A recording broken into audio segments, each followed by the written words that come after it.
First, a couple from Washington rebuilding after an explosion in August blew them out of bed, destroying their home. It's been a long road to recovery for the couple who sustained severe burns and broken bones. WMBD's Alyssa Paldo has an update. Alyssa? Yeah, Paul and Evelyn, after several months in the hospital and rehab, Paul and Valerie Litton's bodies have healed. But now they're turning their focus on rebuilding in the same spot the explosion happened.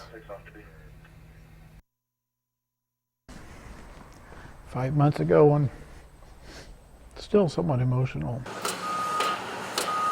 Looking at this new construction, nestled on a quiet stretch of Farmdale Road in rural Washington, it's hard to imagine what's happened there. I remember the sensation of falling, and I thought it was just that dream where you're falling and you can't catch yourself, you know. It was just before 2 a.m. on August 24th when Paul and Valerie Litton woke up to a loud boom. I was rudely awakened from the dream by hitting the ground and facing then the back of the house. I was outside. The Littons were thrown out of bed and into the air, landing as far as 50 feet away from their home before it burst into flames. I knew that we needed to get away from it, so I started yelling for her, hey, we need to roll. You know, we got to roll away, you know, from the heat.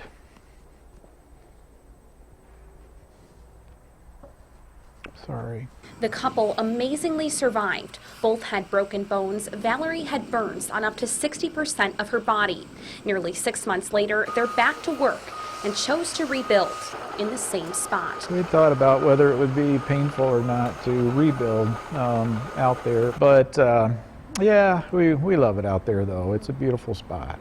A new place to build new memories, but the Littons say that night in August is one they'll never forget, and their story of survival will fill their new home with gratitude. We're just grateful and, you know, just happy, you know, that knowing that it could have been a lot worse, you know, I'm very thankful. Now, the new house should be move-in ready in May. The Littons say this rebuild even allowed them to make a few changes they'd wanted to make before the explosion. Paul and Evelyn.